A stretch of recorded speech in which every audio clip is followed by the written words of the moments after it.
আমার রসুল যখন হাজির হয়ে যাবে, রসুল যখন আমার কবরে তশরিফ আনবে, কবরে তশরিফ আনলে আমি আজিজুল হক শের বাংলা কিভাবে বসে থাকবো? বসে থাকা তো আমার সম্ভব নয়। দু জাহানের বাদশা নবী রাহমাতুল লিল আলামিন যখন আমার কবরে আসবে, আমি নবীকে সম্মানের জন্য আমি দ্বন্দ্বমান হয়ে যাব।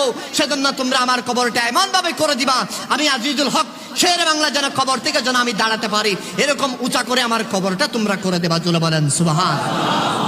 আবুল আলা মওদুদী 1956 সালে এই লালদিঘির ময়দানে, চট্টগ্রাম কুটস্থ লালদিঘির ময়দানে বলেছিলেন সুবহানাল্লাযী আসরা, যে কোরআনুল কারীমের মধ্যে যে আয়াত কারীমা রয়েছে সেখানে রসুলকে বিআবদিহি সেটার তরজমা করেছেন, রসুলকে দাস শব্দ ব্যবহার করেছেন। জুড়ে বলেন নাউজুবিল্লাহ।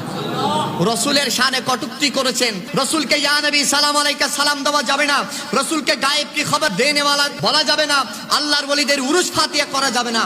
আবুল আলা মওদুদী যখন এইভাবে বক্তব্য দিচ্ছিলেন, সিংহের মতো আমার গাজিয়ে দ্বীন মিল্লাত ইমাম শের বাংলা হাজার হাজার বাতিলের ভিতরে স্টেজে উঠে বলেছিলেন, এই আবুল আলা মওদুদী তুমি যে বিষয়গুলা বলেছিলা এগুলা কোরআন হাদিস বিরোধী, আমি আজিজুল হক এই মুহূর্তে তোমার সাথে বাহাস করার জন্য প্রস্তুত আছি। জুড়ে বলেন সুবহানাল্লাহ। আবুল আলা মওদুদী সেই সময়ে বলতেছে, আমি এখন বহস করা সম্ভব নয়, আমার কিতাবপত্র কোথায় আছে? পশ্চিম পাকিস্তান, অর্থাৎ তার বাড়ি পাকিস্তানে, সেখানে আছে। শের বাংলা বলেছিলেন, এই মোল্লা মৌলবী এলম দরসিনা বা নাদর সফিনা, এলম তো অন্তরে থাকে, কিতাবের মধ্যে কিসের এলম? সুবহানাল্লাহ বলেন। এই আবুল আলা মওদুদী পূর্ব পাকিস্তান ত্যাগ করেছে, ইন্তেকালের আগ পর্যন্ত এই পূর্ব পাকিস্তানে আর আসতে পারে। সুবহানাল্লাহ বলেন। সেজন্য বাবারা ভাইরা, সেজন্য আপনার সন্তানকে যদি শেরে বাংলা চিনাতে পারেন, আপনার সন্তানকে যদি আল্লাহর বলি চিনাতে পারেন, সেই সন্তান কখনো বাতিলের আক্রাসনে পড়ে মিসগাইড হয়ে যাবে না, অন্য পথে চলে যাবে না। আপনি যে সিরাতুল মুস্তাকিমের পথে রয়েছেন, আপনার সন্তানও একই পথের মধ্যে থাকবে। জুড়ে বলেন সুবহানাল্লাহ।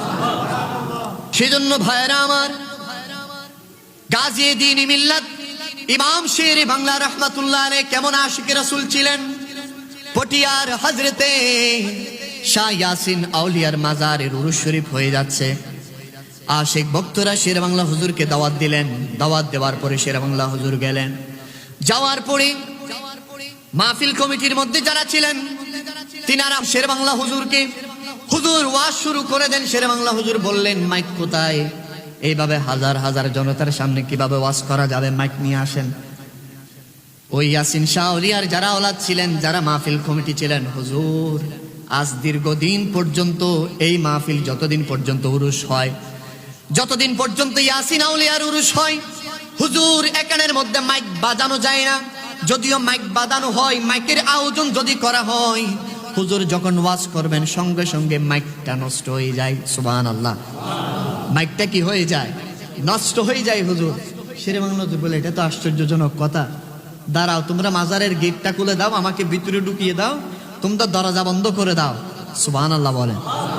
শের বাংলা হুজুর ইয়াসিন আউলিয়ার ভিতরে ঢুকলেন, মাজারের ভিতরে চারিদিকে দরজা অফ করে দেওয়া হলো। দীর্ঘক্ষণ পর্যন্ত মা ভিতরে রওজা মুবারকের ভিতরে ইয়াসিন আউলিয়ার এখানে ছিলেন। থাকার পরে অনেকক্ষণ পরে শের বাংলা হুজুর বের হলেন। বের হওয়ার পরে সবাইকে আদেশ দিলেন, এই ইয়াসিন আউলিয়া আদেশ করেছে তাড়াতাড়ি মাইক লাগাও। সুবহানাল্লাহ বলেন। তাড়াতাড়ি কি লাগাও? মাইক লাগাও। সকলে তো অবাক, হুজুর মাইক যদি ফেটে যায়, মাইক যার মাইক ভাড়া করে এনেছেন উনি বললেন আমার মাইক যদি নষ্ট হয়ে যায় গুনাহগারি দিতে হবে। মাহফিল কমিটি বলতে তো শেরে বাংলা বলেছেন তাড়াতাড়ি মাইক লাগাও। চারিদিকে মাইক লাগালেন। মাইক লাগানোর পরে শেরে বাংলা ওয়াজ করলেন। ওয়াজ করতে করতে যখন ওয়াজ শেষ হয়ে গেল, সকলে জিজ্ঞেস করলেন, হুজুর আজ দীর্ঘদিন কত বছর পর্যন্ত আমাদের বাপ দাদার পর্যন্ত ইয়াসিন আউলিয়ার মাজারে মাইক বাজাতে পারে না, আপনি কিভাবে সম্ভব হয়েছে?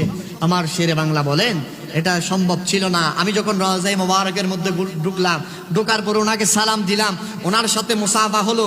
হওয়ার পর আমি জিজ্ঞেস করলাম, এই আল্লাহর ওলি ইয়াসিন শাহ, আমি শের বাংলা এসেছি, জামানার মুজাদ্দেদ এসেছি, তোমার এখানে নাকি আমি ওয়াজ করতে আমাকে দাওয়াত দেওয়ার জন্য এসেছে, আমি দাওয়াতে এসেছি, কিন্তু এখানে মাইক স্যার আমি কিভাবে ওয়াজ করব? ইয়াসিন আউলিয়া বলেন, এ আমার শের বাংলা, তারা আমার উপর একটু এহতারাম করতে পারে নাই, তারা আমার মান মর্যাদা রক্ষা করতে পারে নাই, সেজন্য আমি তাদেরকে মাইক নিষিদ্ধ করেছি। যে কোনো হুজুর এসে যদি ওয়াজ করতো, মাইক লাগানোর সাথে সাথে মাইকটা নষ্ট হয়ে যেত। সুবহানাল্লাহ বল। তখন শেরে বাংলা বলেন, আমি ইয়াসিন আউলিয়াকে বলেছি আজকে থেকে মাইক নষ্ট হবে না, আপনার এখানে কিয়ামত পর্যন্ত উরুস চলবে, ফাতিহা চলবে, মাইক চলবে। মনে রাখবেন, আপনার এহতারাম করবে, আপনার তাজিম করবে, এখান থেকে আল্লাহর ওলিদের শান ও মান ওলামায়ে কেরামরা বর্ণনা করবেন, জুড়ে বলেন সুবহানাল্লাহ।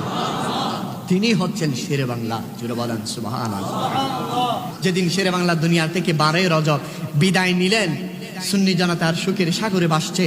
ইন্তেকালের এক মুহূর্তে শেরে বাংলা হুজুর বলে যাচ্ছিলেন, এই আমার ভক্ত আশেক মুরিদরা শুনে রাখো, আমি যখন দুনিয়া থেকে বিদায় নিব, আমার যখন কবরস্থ তোমরা করবা, মনে রাখবা আমার কবরটা এমন ভাবে তোমরা করবা যেন আমি কবরের ভিতরে যেন আমি আজিজুল হক শেরে বাংলা যেন দাঁড়াতে পারি, জুড়ে বলেন সুবহানাল্লাহ। সকলে বললেন, হুজুর আপনি একজন জামানার মুজাদ্দেদ, আপনি একজন কলম সম্রাট, কিন্তু আমি আজিজুল হকের মনের তামান্না, যেই নবীকে এখান থেকে হাজার হাজার কিলোমিটার দূর আমার মদিনার মধ্যে আমার রসুল শায়িত রয়েছেন, বাংলার জমিনে থেকে যে শেরে বাংলা নিজের জানকে কোরবান করেছে ইয়া নবী সালাম আলাইকা বলার জন্য, সেই কবরে যখন তোমরা আমাকে রাখবা, আমাকে রাখার পরে যখন আমার কবরের মধ্যে তোমরা মাটি দিয়ে দিবা, আত্মীয় স্বজন যখন সকলে চলে আসবা, তখন আমার কবরের মধ্যে তো আমার মদিনাতুর রসুল হাজির হয়ে যাবেন, জুড়ে বলেন সুবহানাল্লাহ। আমার রসুল যখন হাজির হয়ে যাবে, রসুল যখন আমার কবরে তশরিফ আনবে, কবরে তশরিফ আনলে আমি আজিজুল হক শের বাংলা কিভাবে বসে থাকবো? বসে থাকা তো আমার সম্ভব নয়। দু জাহানের বাদশা নবী রাহমাতুল লিল আলামিন যখন আমার কবরে আসবে, আমি নবীকে সম্মানের জন্য আমি দ্বন্দ্বমান হয়ে যাব, সেজন্য তোমরা আমার কবরটা এমন ভাবে করে দিবা, আমি আজিজুল হক শের বাংলা যেন কবর থেকে যেন আমি দাঁড়াতে পারি, এরকম উঁচা করে আমার কবরটা তোমরা করে দেবা, চলে বলেন সুবহানাল্লাহ। তিনি হচ্ছেন শেরে বাংলা। আগামী 12 রজব 14 ফেব্রুয়ারি গাজী দ্বীন মিল্লাতের উরুস শরীফ, আল্লাহ পাক রব্বুল আলামিন আমাদের প্রত্যেকের অন্তরে শেরে বাংলার জজবা, শেরে বাংলার যে ইমানি চেতনা, সেটা আমাদের অন্তরের মধ্যে যেন আমরা ধারণ করতে পারি, আল্লাহ তৌফিক দান করে, বলেন আমিন। আমার